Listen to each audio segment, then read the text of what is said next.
नदियों का रास्ता मत रोको, पानी समुद्र में ही जाएगा।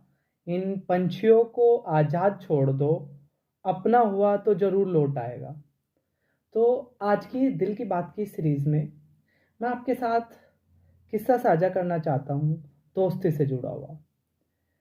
तो जब हम स्कूल में होते हैं तो हमारे बहुत सारे दोस्त होते हैं।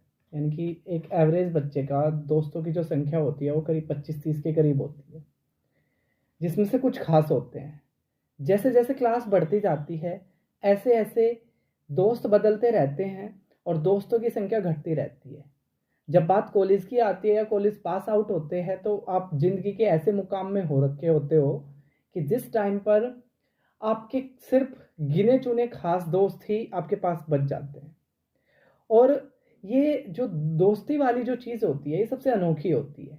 इस उम्र में एक दोस्त, अगर उसको मुसीबत पड़ती है, उसको पैसे की ज़रूरत होती है, तो वो अपने बाप से नहीं माँग सकता, अपनी माँ से नहीं माँग सकता, अपने भाई से माँगता हुआ शर्माता है, लेकिन वो कभी अपने दोस्तों से पैसे माँगता हुआ नहीं शर्माता।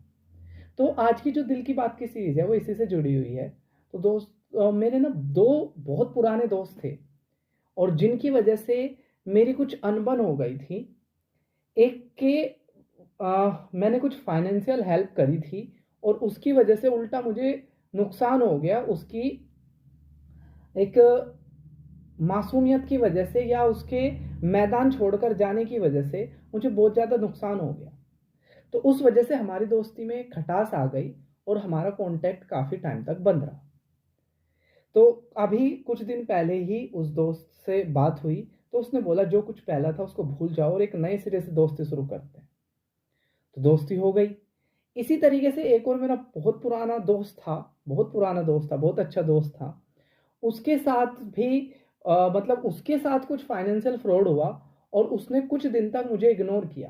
मैंने बहुत कॉल उसके पास करी, उसके घरवालों के पास करी, उससे बहुत कॉन्टैक्ट करने की कोशिश करी, लेकिन उसने मेरे साथ वो प्रॉब्लम शेयर ना करके, और मेरे भी कुछ पैसे उसके पास थे, तो उसने वो चीज़ मेरे साथ ना शेयर करके मेरे से वो छिपाने की कोशिश करी और मुझे इग्नोर करा। तो मैंने भी फिर उसके फ़ोन कॉल वगैरह कुछ भी उठाने बंद कर दिए, कुछ दिन तक ऐसे ही रहा। आखिर एक दिन उसने खुद ही मुझसे कॉन्टैक्ट करा और जो पहले की जो चीज़ें थी उसको बोला कि भाई आप एक नए सिरे से शुरुआत करते हैं। तो दोस्तों, आपके दुनिया में बहुत सारे दोस्त होंगे, लेकिन अंत तक वही बचेगा या लौट कर वही आएगा जिसके साथ आपका सच्चा लगाव होगा।